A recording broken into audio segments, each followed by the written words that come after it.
Australians being introduced to the crowd. Buckman, Delaney, McGowan, Duncan. 4 by 1,500 metres, the 15-lap relay.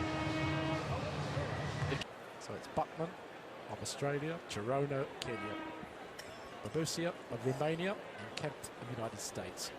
Whether the United States really can just hang on, because I think that's going to be the case, whether they can hang on and give a challenge for as long as possible is the question mark, I think. It's a little bit windy, so that might hinder fast front running. But here's the start list: Australia, United States, Kenya, and on the outside, Romania. Just 4 teams in this 4 by 1,500 metres, 15 laps of the track. For these women, though, they're starting in a very unusual place for 1,500 metres. They're starting at the start line, and we're going to have, obviously, different start places around the track for this event, unlike the other sprint relays. So the athletes will have to get used to getting their mind around the fact that they're going to lap at different places. They're creatures of habit, middle distance runners, so this might be difficult for some of these. We're just waiting slowly now for them to get down to the start line, and here they go. The women's 4 by 1,500 metres, and at the moment it looks like the Americas, in the shape of Heather Kampf, the US mile champion, just easing ahead, and just behind her is Cherono. Well, Cherono isn't going off as we expected, but maybe this is just a casual start before she starts maybe putting the pressure down on the 2nd or 3rd lap. Well, it's a different tactic to the one the Kenyans employed at altitude in Nairobi when they broke the world record. Maybe they were listening to Ronald McIntosh. Maybe they want to keep it tight and break it only by 1 or 2 seconds. But, of course, it's a race. It's not necessarily a procession, but this is definitely a change of tactic here from Mercy Cherono. She's quite happy to let Kampf do all the hard work here. Kampf ran 4:07 in April, but Cherono is not interested in setting the pace. No, this is, well, this is totally unexpected, not only for us, but for the other athletes in the race. They must be thinking, well, this is not what we expected. Kampf now is leading and looking up at the scoreboard, looking to see where Cherono is. And Cherono is quite happy just to linger there in 3rd place, just behind the Australian Zoe Buckman.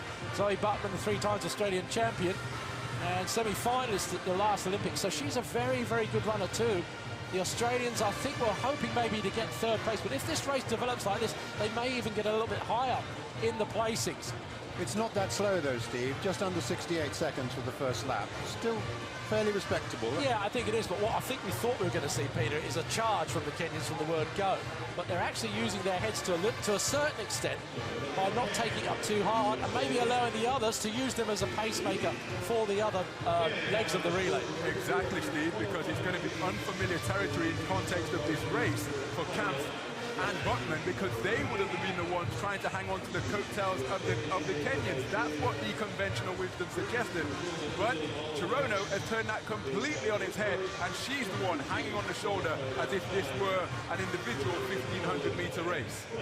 Just looking at the timings as they go through, just around about 2:17, just to give you the numbers there, 2:16 would be on course if all of them were to run 4:15 for the world record. So they are still on world record pace. What's fascinating, Steve Ovett, will be to see at what stage, as she surely will, at what stage Mercy Cherono will hit the front and say, right, now I'm getting serious. Well, it looks like she just heard you, really, because as you said that, she's come through and moving ahead. And as Peter said, this might be the right way to do it. You know, just take it easy, just keep the rhythm going, just do enough to get close to that record. And really, she's starting to move very, very well now out in front. Zoe Buckman, the Australian, just tagging her as best she can. Just behind her, Kampf, who led for the first couple of laps of this race, now just finding herself losing a little bit of ground to these two in front.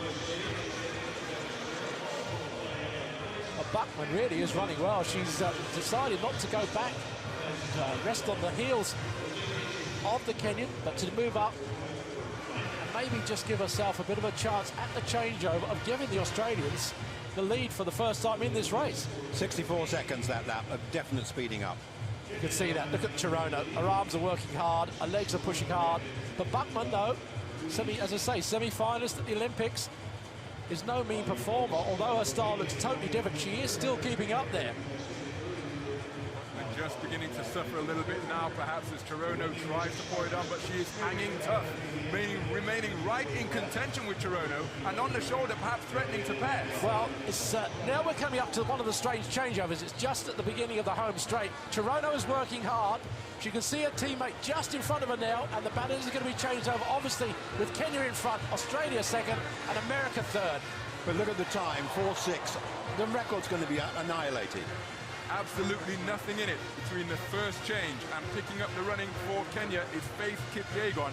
Right on her heels for Australia is Bridie Delaney. We mentioned or pondered whether changeovers would be something of a problem, and the USA lost significant time as Katie Mackey picked up the baton from camp. So just a little bit further back than they were previously, but it is Kipyegon, the Commonwealth record holder, two-time World Junior cross-country champion, leading at the moment, and right on her heels for Australia is Bridie Delaney, second place in the Australian 1500-metre championships back in 2012, 24-year-old. Well, Delaney's doing well. She's looking up at the scoreboard all the time, checking where she is. She's only run about 4:10 for the 1500 metres. That's her personal best. So she's really running at her limit here, but she's keeping up now, and that's the most important thing, because there's a little bit of pressure on the Kenyans. This is a really, really great effort from the Australians. Delaney was 5th in the World Juniors a few years ago, so she has got some pedigree, and she's got her compatriot Buckman to thank for getting her in the mix. It's great to see the Australian quartet not intimidated, as they could have been by reputation, by what the Kenyans are clearly capable of. So, still in control, but with Australia for company is Kipyegon for Kenya. Delaney in close order, further behind than they were at the change, courtesy perhaps of a rather sloppy change, is Katie Mackey of the United States, 9th in the US Olympic trials. Kipyegon, though, is starting now to just slightly increase the pressure, and you can see the stride behind them of her in Bridie Delaney starting to bounce just a little bit more. She's really trying to push hard to keep up. Well, as Peter was saying, they are on course to smash this world record. And let's not forget the athletes still to come. Irene Jelagat, 4th in the world indoors in Sopot, and then Hellen Obiri, who's in cracking form. She will anchor the Kenyans home. Well, Bridie Delaney hanging tough. The lead just beginning to grow a little bit now as Kipyegon puts the hammer down, and she is looking incredibly comfortable. It's a really brave run, this, from Bridie Delaney. 4:10.32, 4:10.32 is her best, though she's running right on the edge of her abilities. And she is hung tough to give Australia a good lead ahead of the USA in second place in pursuit of what we assume will be second place on the podium. And it could well be an area record for the Aussies if they can continue at this type of form. Well, now the race takes on a slightly different dynamic, Steve Ovett, because it now becomes a time trial. And we know the quality of the Kenyans, but it might not necessarily be as easy as being able to run the time. They're now on their own, isolated, and their last two athletes are going to have to run a time trial. Yeah, but you've got the calibre of someone like Obiri running in the next couple of legs. I think, as Peter said, there's no question about they're going to get this world record, because these women now, I think, are determined to make a show of it here. After taking that first leg so casually, but even so, they were still under the world record pace, and now they're starting to push it on. Well, the athletes getting ready for the changeover from second to third. It's just around the 200-meter start. So again, an unusual position, an unfamiliar territory for these athletes to be in. And their stride really shortening on Delaney now, but pushing on unabated, clear of the traffic. Here's the Kenyan, striding away ahead of this change to second to third. Let's take a look at the clock as jogging in anticipation is Jelagat, and she has the baton and is away and clear for the third leg. Delaney really feeling it now, but fighting for all she's worth as McGowan picks it up for the green and gold. Well in schedule for the record, 8:14.95 shown there on the clock. So, what, a 4:09 second 1500 meters by Kipyegon, who ran so smoothly. Now we've got Jelagat out on her own. This is Kenya against the clock. Australia, an isolated second. Perhaps the Americans just gathering a little bit of ground on them, but the athletes, 4 nations here, spread, what, over 100 meters now from first to last. The one shame here really is that there only are 4 nations. There could have been other nations like Russia and Britain and Ethiopia who could well have got very substantially into the money here. So it's a pity that they've been deprived of their chance, and which would have made it an even more competitive race, if not for the first, at least for those other positions. And indeed the American is now just out of shot, gaining on the Australian. Now it's a question of Irene Jelagat. Well, her best is 4:02.59. She's the African Games champion. She's been 5th and 4th in World Indoor Championships, so a very experienced runner. And yeah, definitely the Americans are gathering now. Katie Grace running for the United States and McGowan for Australia. The Americans, of course, will have Brenda Martinez on the last leg, so it looks very much as if the Americans will get second place overall. At the moment, they're just coming up to the Australian. Here it is now, 6 laps to go overall in this 4x1500 meters. There is the battle on for second, with the American Grace now passing the youngster McGowan of Australia. Well, there's a lot of money at stake, $30,000 for second, $20,000 for third, so quite significant prize money in this event. But they are now well over 100 meters down on the leader, Irene Jelagat of Kenya. Beautiful rhythm, though, from the Kenyans. Just getting out there, drifting through, making it look oh so easy, and it's not. These women are running at what you would classify almost as a world record finalist pace on their own. How much more difficult is it to run those times, Steve? Even though we're in a stadium and you know, there's a title at stake in a world record, how much harder is it to do that entirely on your own? Well, they've had practice. I mean, they've done it twice, haven't they, to break the world record back in Kenya at altitude. But having said that, it is a tough ask. It really is. Because the mental discipline of running into pain is never easy. And when you're running 1,500 meters, every stride that you take is very, very hard at this sort of rhythm.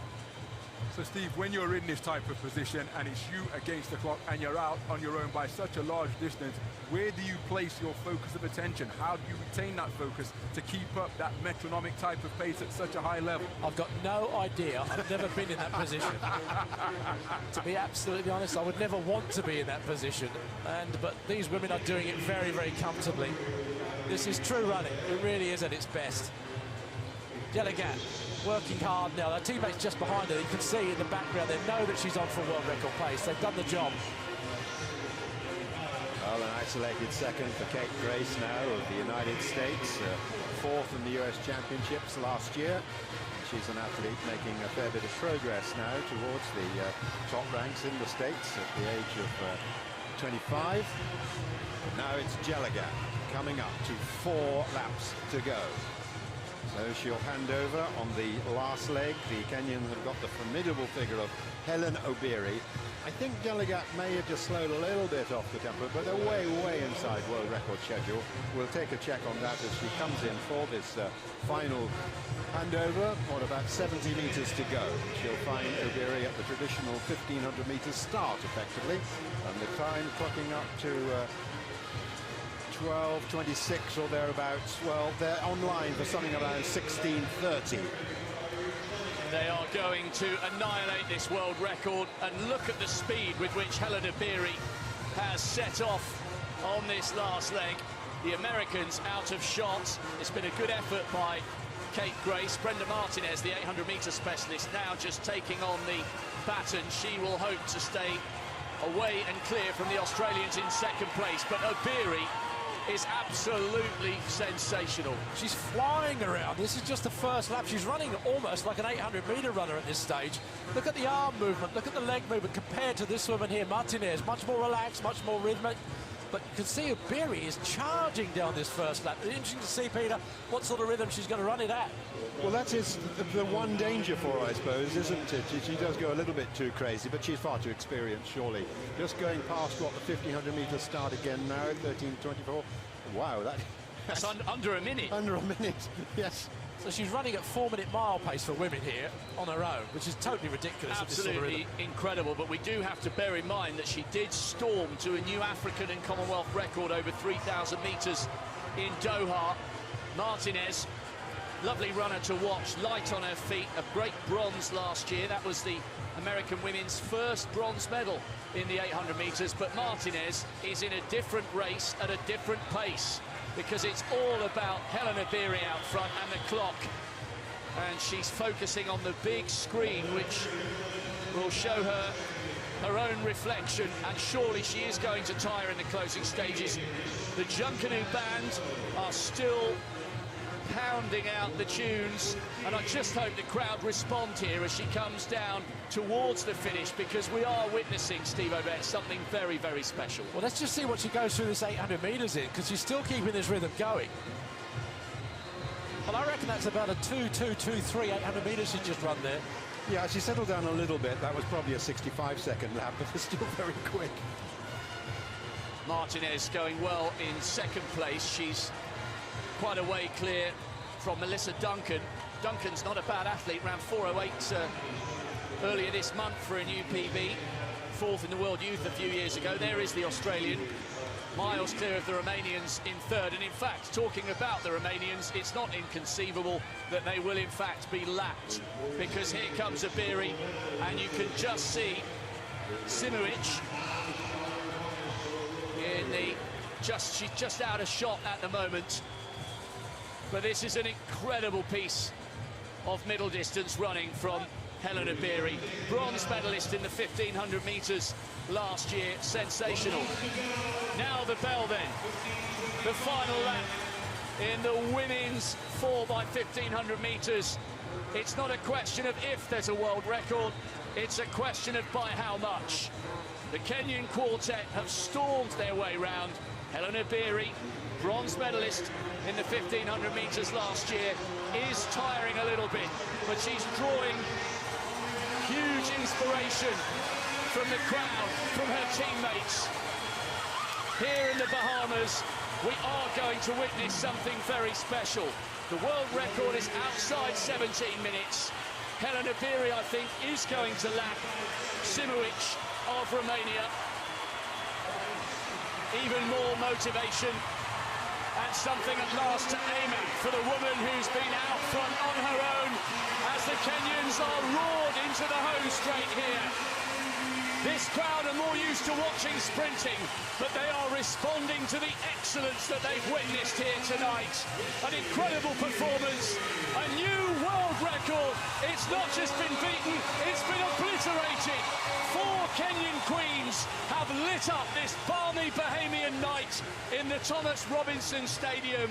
We have witnessed magic here, a new world record. The Kenyan dominance goes on, and there's a new chapter in this great story, and it's gold for Kenya.